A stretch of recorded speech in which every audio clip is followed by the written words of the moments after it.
I'm not going to give a long speech. What I'd rather do is spend the time with taking your questions and your criticisms, just like this were a real town hall that I have all over the state of Colorado. So I want you to start thinking about your questions and criticisms, because if you don't have them, I will give you a really long speech. And when I leave my house, I have 3 daughters who all go to the Denver Public Schools. When I leave my house to give a talk like this, we go through a little ritual where I say, does anybody want to come listen to Dad? I got to go give a talk. And one of them says, well, how boring is it going to be? So I don't want to give you a boring talk, but I want to make a couple of observations about the nature of the world you're about to lead. Because whether you know it or not, you're leading it already.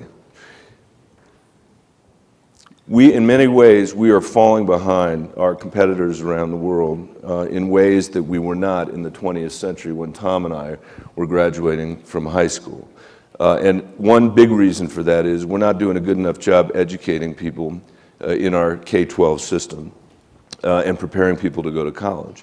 And that's particularly true for students that live in poverty, whose college going rate is roughly 9 in 100. As 9 out of 100 kids born into poverty are able to get a college degree or the equivalent of a college degree. We're doing better than that in Denver now, and we're going to continue to do better than that in Denver now because of all the work you guys have done and your teachers and your principals have done. But if that trend continues in this country, if you just take the changing demographics in the United States and put them against that academic achievement or lack of academic achievement, we're not going to recognize ourselves as a democracy in the middle of the 20th century.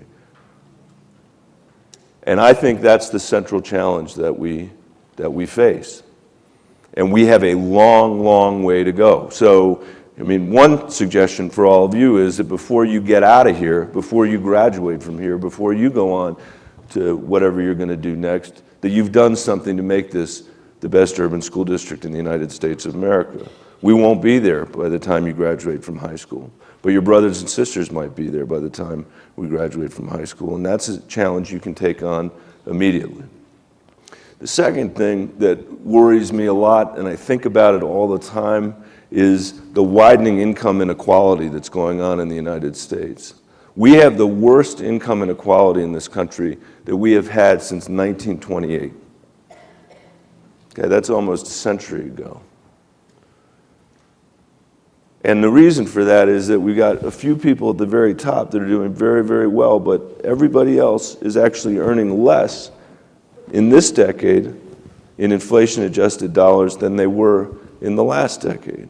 And I meet moms and dads all over the state, every part of the state, in rural parts and urban parts of Colorado, who are finding that they're earning less, but their cost of health insurance, their cost of higher education is going up and up and up, and it's making it harder and harder for them to provide for the next generation, for their kids, for you. And that is a central challenge that we have in our economy. And there are a lot of reasons for it, but one of the reasons is that our economy has become so productive, it has become so efficient because of, among other things, our use of technology.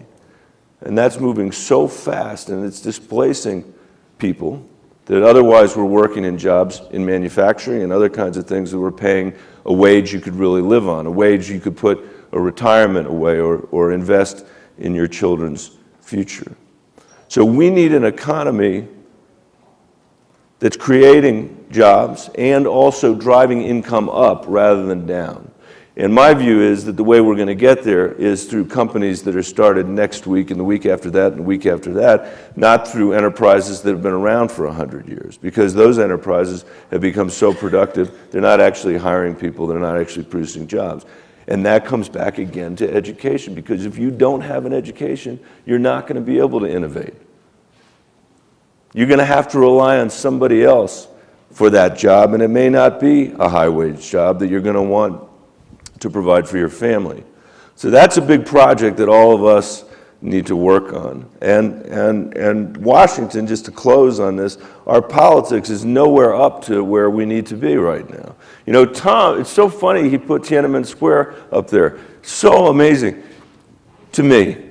The very first time I was ever published in a major newspaper was in the New York Times 25 years ago when I posed the question. They had a series in the New York Times of op-ed pieces called Voices from a New Generation, and they picked mine to be one of those. Posed the question about what it would take for any one of us to feel so passionately about something, so strongly about something, that we'd stand in front of a tank in support of that conviction, in support of that idea. And that too much about our politics was about destroying things. I called it wrecking ball politics. Well, you know, sitting here in the back, looking at this, I have to tell you our politics is worse today than it was 25 years ago when I wrote that, and it was put, they say, sorry, good to see you, in the New York Times. And that's a project you need to be engaged in right now. Is there anybody in here who's 18? You got to vote. And the rest of you that are 18, you got to vote. And you got to show up at your politicians' town halls. And if you're not 18, you should show up at your politicians' town halls. And make sure your voices are heard. Because, you know, there's a lot of coverage in the press about Republicans versus Democrats and left versus right. But that's not the relevant divide that we're on. The divide that we're on is future versus past. And there are people that occupy the past that have interests that they have managed to acquire in the statute books and in the tax code and all kinds of ways that aren't thinking about innovation. David Brooks, a columnist for the New York Times, wrote several months ago that the future has no lobby in Washington, D.C., and he's absolutely right about that. You have no lobby in Washington, D.C. You don't have high-priced lobbyists in Washington, D.C. that are advocating for you, for your interests, which means that you need to advocate for you and your interests. And you need elected representatives in Washington that will do it too. Every single day that I'm there, I feel so lucky to have been superintendent of the Denver Public Schools. I feel so, you were, I think, in elementary school or maybe starting middle school when I was here, and I want to say thank you to all of you and to all of the other students in DPS, because you gave me the best education I've ever had, the best job I've ever had. And it's, I hope, your voices that I'm carrying with me when I go back to Washington every week. So thank you for that. Let me stop there and see what questions you have for me. Thanks. On any topic, by the way, any topic, you don't feel the need to restrict yourself to anything I talked about. I'm happy to talk about anything. So raise your hand if you have questions and we'll get the microphones going. And if you want to know stuff about Tom Boasberg, I can tell you that too. Bad stuff. Hi, Brian Montes from John F. Kennedy High School. For some of our undocumented students, how do we get them to compete educationally where they want to go without having as many resources as a documented student? So, thanks. It's a great question. Did you say Brian? Is that what you said?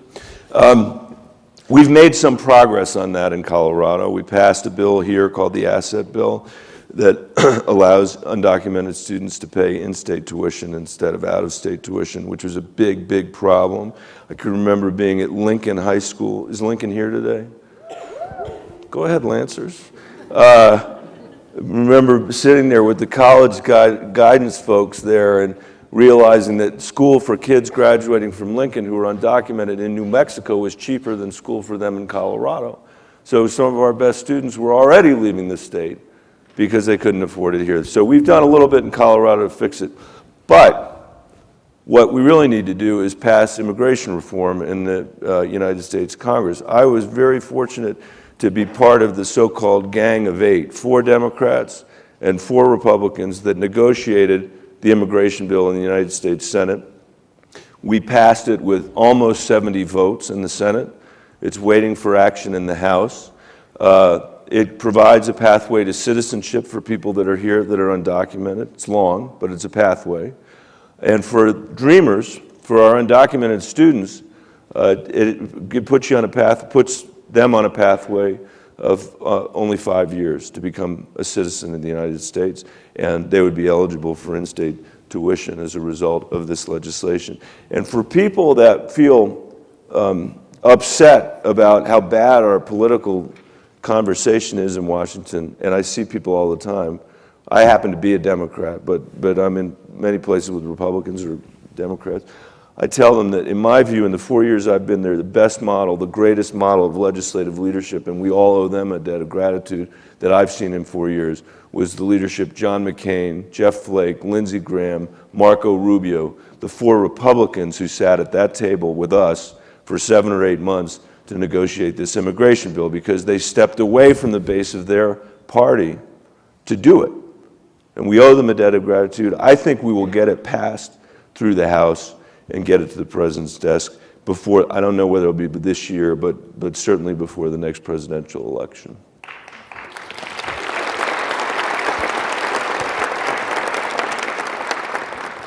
Hi, my name is Steve, and I'm from Prep. I was wondering, like, how did you inspire, engage, and lead into your job? Well, I got here by accident in some ways. Did you say Steve? Yeah, you can sit down if you want. I had never run for office before. Tom and I had sort of similar backgrounds because we're both lawyers, but neither of us really practiced law. We both spent time in business, and in fact, and I worked in business here in Colorado, and then John Hickenlooper got elected mayor, and he was a friend of mine. I'd helped him get elected. He asked me to come be his chief of staff, so I went and did that. And then 2 years after that, I was lucky enough to become superintendent of the Denver Public Schools. Anybody here remember Ken Salazar? You know Ken Salazar? The great Ken Salazar. He was our Interior Secretary. He was appointed by the President to be Interior Secretary. And then there was a vacancy, and the governor had to appoint a senator, and he appointed me, which was a shock to everybody, because I'd never run for office. And you know, I used to have people say to me, and this is sort of a roundabout way of answering your questions, when I was running for office the first time, because then immediately I had to run, and I got elected in 2010. Some of you may remember the television ads. It was painful. Actually, let me stop on that for a sec. So, tell you how painful it was.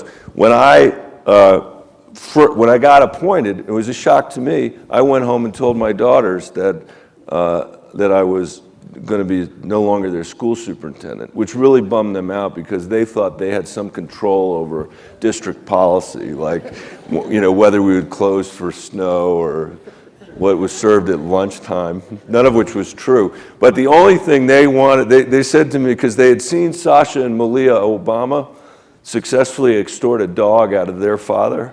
So they said to me, can we have a dog after the election is over? And I said, yeah, it was 2 years away. And toward the end of the election, I realized I'd come home and I was so stressed out and nervous and worried, and it was very, very close. And I realized that when I got home, nobody was talking about the election. All they were talking about was the dog. What kind of dog was it going to be? They were always on the internet looking at dogs. I was out on our street where a lot of people walk their dogs on our street, and with my daughter Caroline, she said, "What about that dog? What about that dog? What about these 2 Great Danes that live in the neighborhood?" And I finally said, I got so upset. I finally said, "Caroline, what if we just didn't get you a dog?" And she said, she didn't hesitate at all. She looked at me and she said, "Well, I'd run a negative ad against you that said you make promises you don't keep." True story. But so people during the campaign used to say to me sometimes, they say, "You're not qualified for that job." And I'd say, "Well, why?" And you probably hear that. People probably doubt you a lot. And I'd say, "Well, why do you say that?" And they'd say, "Well, because you've never run for office before." Now, Washington is full of people who spent their whole career, their whole lives running for office. And I don't denigrate that. But what I said to them was, I might not be qualified, but it's not for that reason. And here would be my qualifications if I were voting for somebody. One is that they would have done something other than politics for at least 10 years of their life. My choice would be teach in a high poverty school for 10 years of your life. Then go to Washington, D.C. and tell us what we should be thinking about. And the other, interestingly enough, is that you should have to go to China and stand on the deck of a boat in Hong Kong Harbor for 10 minutes. So you can see what's happening on the other side of the world while we're not investing in our infrastructure here. While we're not thinking about what the next generation of Americans needs from us. So what inspires me is you. That's really all I care about. There's other stuff I'm interested in. But what I want to make sure, as Tom said earlier, is that the zip code a kid is born into isn't going to determine the education that they get. The quality of your education shouldn't be a lottery. You know, it should be based on how hard you're willing to work and how hard the students that are along there with you are willing to work. That's what should determine the quality of your education. And in too many places in this country today, that's not determining it. You know, I mentioned earlier that on average, about 9 out of 100 kids in poverty are graduating from college or getting the equivalent of a college degree. Can you imagine? There are 100 senators in Washington, 100. And sometimes I give this speech where I go down there and I say, okay, if we were poor kids in this country, that chair would be a college graduate, that chair would be a college graduate. I get to 9, and then I say, every other one of these chairs would be somebody who wasn't. And can you imagine the attention we would place on that as senators if those were the odds our kids faced? Do you think we would have time for the stupid, petty, idiotic fights that we have? Or distractions? Or partisan politics? We probably wouldn't even stay in the Senate. We probably would rush home to make sure we were doing everything we could to change those odds for our kids. And that's what we need to do. We need to stop thinking of other people's kids as someone else's kids. This is one country. And I think our obligation as Americans from the founding till now has not changed. And it's to make sure that we're providing more, not less, for the people that are coming after us. So that's what inspires me in my job. You have time for one more. If you guys are out of time, I'll move on, but I've got a few minutes. Okay. Because I just want to make sure we get people in. Hold it. Do we have a young lady? Let's go, boy, girl, boy, girl. You're next after this. Because if we don't do that, my dog. Okay. Hi, my name is Katie, and this is kind of like a different note. I want to ask you how you think that the legalization of recreational marijuana is affecting not only our education system, but also like our state as a whole, and like, do other senators from other states like think that it's, like, how do they approach you about it? They approached me about it all week this week because we were off for a break for a couple weeks, and then we came back, and on the floor, one after another, and would come up to me and say, hey, Michael, did you bring any pot back? Do you have any pot? Do you have any marijuana? That's what they said. That's what they said. It's just like being in high school. In a lot of ways, by the way. In a lot of ways. Look, I worry about it a lot. I'm very worried about it. And it's here to stay. It's here to stay. And we're going to have to figure out how to manage it in a way that doesn't create unanticipated problems. And we've got a lot of those unanticipated problems in front of us. Everything from how do you bank the cash that's being raised? What do you do about the equivalent of DUIs from marijuana? And what I would just say to all of you is stay off it. Just stay off it. Just stay off it. The fact that it's legal doesn't mean that, you should try it. It's a waste of your time. Oh, sorry. Thank you. So, My name is Jesus Ronquillo, and I'm from Bruce Randolph.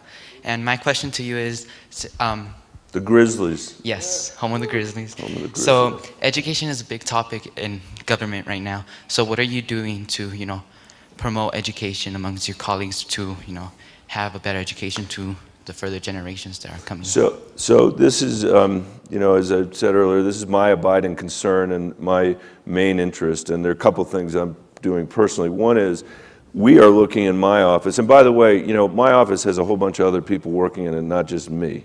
And again, it's about assembling a whole bunch of people who are better at doing their job than you would ever be at doing their job, than I would ever be at doing their job, and getting them to work together, and that's what we're doing. So it's a bunch of other folks. But one of the things we're doing is we're studying every single aspect of the federal government when it comes to kids. Not just education, but healthcare, veterans. I mean, there are all kinds of things where there are kid-related programs and there's kid-related budgets. And what we're trying to do is basically map every way the federal government thinks about kids. And what I want to do at the end of that is come out with a written product, that says, okay, if we were really in the business of serving kids, here are some ideas about how we might change things in the short term, medium term, and long term. Of our entire operating budget, I think only about 5% of what we spend is on the next generation of Americans. So I want to call attention to that. The other thing that I'm working on is I'm on the relevant committee, and that's the committee where the Elementary and Secondary School Act and the Higher Education Act is done. And my main interest there is trying to give people like Tom Boasberg more flexibility to make decisions at the school level that are in your interest, rather than making those decisions in Washington, D.C., because I don't think that works terribly well. The final thing I'm trying to do is we are trying to simplify dramatically the federal loan and grant system for higher education, because I want to make it easier for people to apply and simpler for people to apply.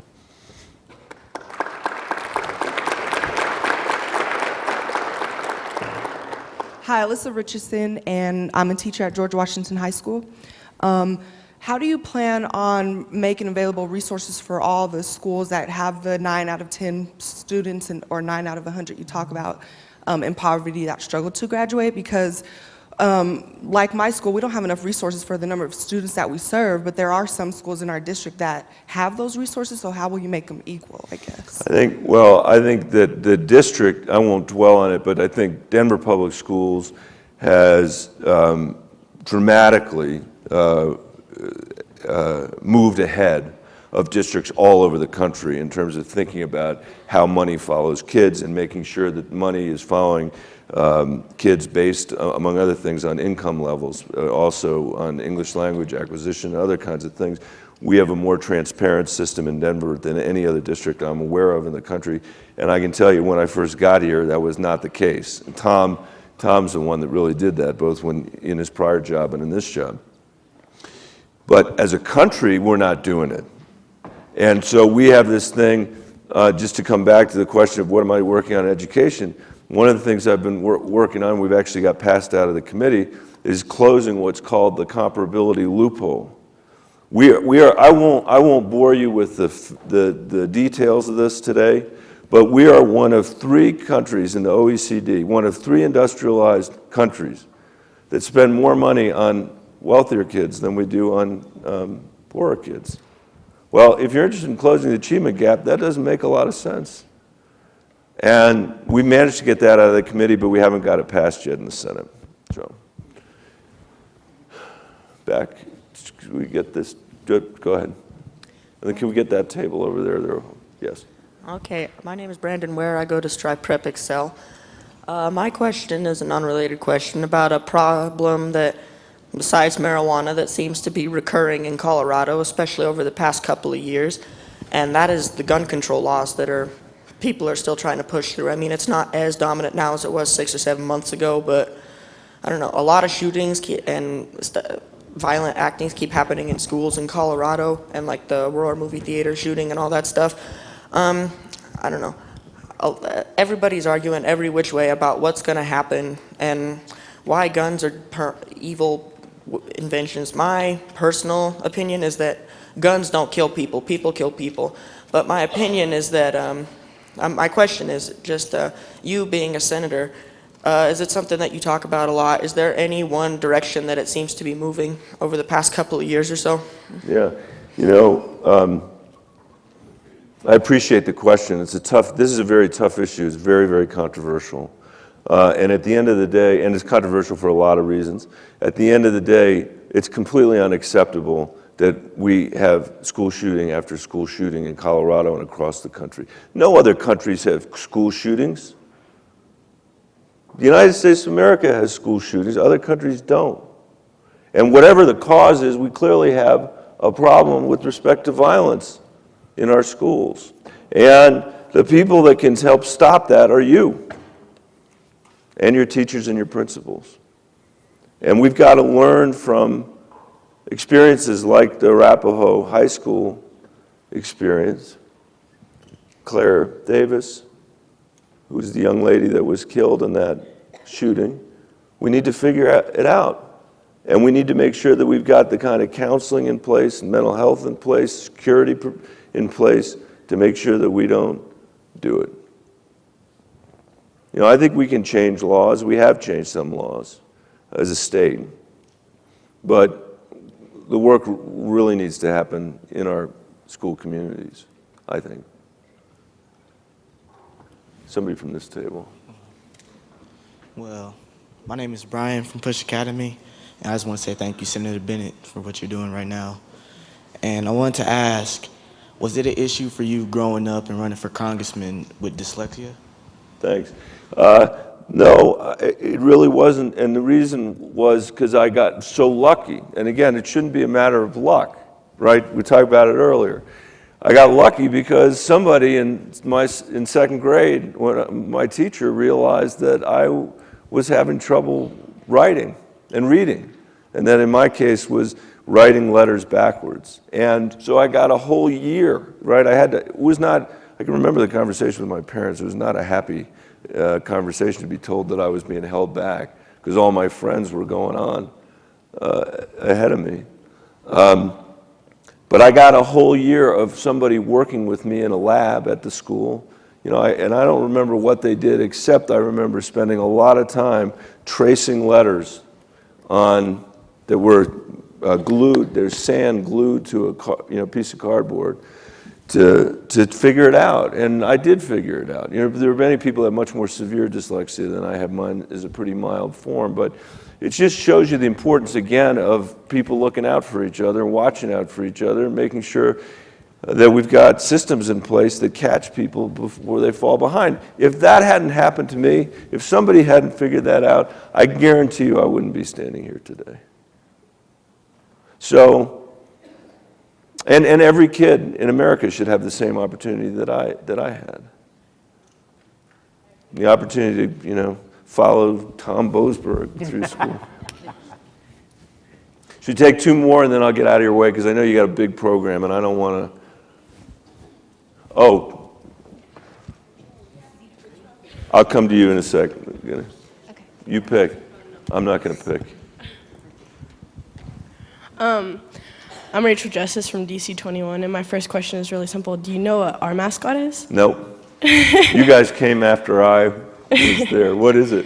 It's Trailblazers. Trailblazers. And my second question is, these days, kids under the poverty line are being put in a lot of number groups like percentiles and 9 out of 10. Do you think that affects how people think about themselves? Well, I think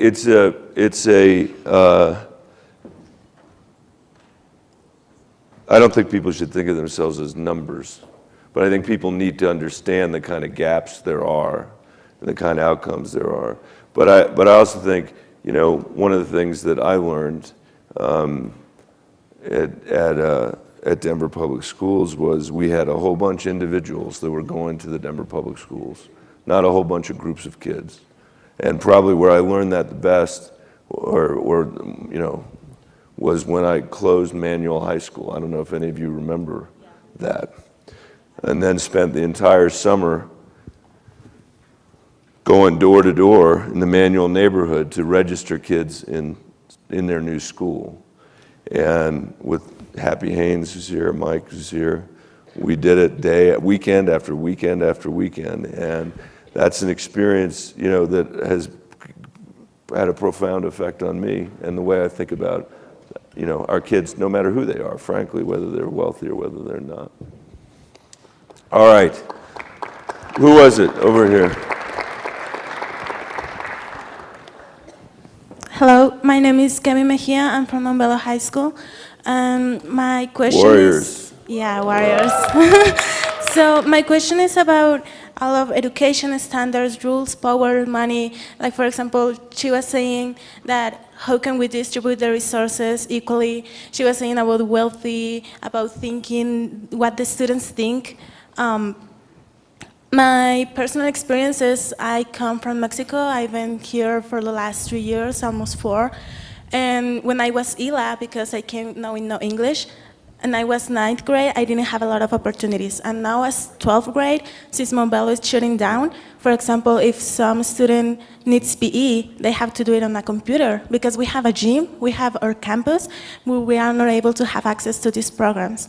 So my question basically is, how is DPS kind of like an organization, but at the same time it doesn't have this kind of like equality in the program, not for the money, not for the resources, because I know when people want to have education, you just need a pencil and you just need a notebook. And if you don't have that, you have your brain and you can get really far with that. Because I came from a place where you don't even need a pencil because you can do it. Yeah. And my question is, if you want to become a successful person in having this program with education, how come we don't have a standard, let's say a standard, so every high school have the same opportunities, not for money, not for resources, but for education.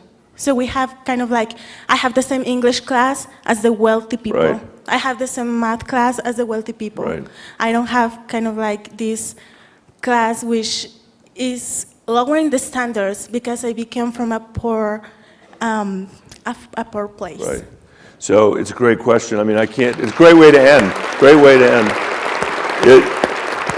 It is a great question because it is the essence. And you know, neither of us would say that, neither Tom nor I would say we're anywhere close to being done with this project, you know, or that the board would say that. Because the essence of the work that we have been trying to do since 2005, and maybe even before that, is to make sure that the level of expectations is the same for kids, that it's high all across the city and the district, and that it's real. I had somebody say to me once when I first got in this job who had a kid at, I forget which school, on actually in the Manual neighborhood somewhere, and a kid at Bromwell Elementary, which happens to be where one of my daughters goes, and at the same time. And he said, my kid in the school that's not Bromwell spends all their time coloring with crayons. And my kid in Bromwell is learning, you know, math. And that's wrong, that's not right. And you're right. I mean, I would add one caveat or an amendment, a friendly amendment, as we say in the United States Senate, to what you said about having a pencil and a piece of paper. The other thing that really can help you is a great teacher. Making sure that every single classroom across the district, no matter where they are, no matter what the poverty levels in the school, has an awesome teacher. And a building led by a great principal. I think if you had those things, pretty much everything else takes care of itself. So I think you're asking it exactly the right way, and I congratulate you, by the way, on the progress you've made since the 9th grade. You know, our ELA stuff was terrible in 2005. And hopefully it's getting better, but we spent a lot of time on it. I had one other thought that I wanted, just your question is just so profound. And it's also about the expectations that you have for each other, you know, because that's the most powerful, that's the most, peer pressure, there's nothing more powerful in the world than peer pressure. And if you can get that to be oriented around how do we push our school community to succeed? How do we push your fellow students to succeed? How we push people to have high expectations for themselves about what they can accomplish in high school and beyond high school. The most powerful place for those expectations to come are from you and the other kids that are here. And I think our job, mostly the job of the people that are in the buildings, because that's where the school, in the schools, that's where it happens, is to support you as you try to strive to create your future. And that's what you're doing, that's what you're doing by succeeding and by working hard. You're creating the opportunity for you to create your future, not for it to be dictated by somebody else. And that's a pretty important blessing to have in the country we live in today. Thank you for having me today. I really appreciate it. It's good to see all of you. Thanks, everybody.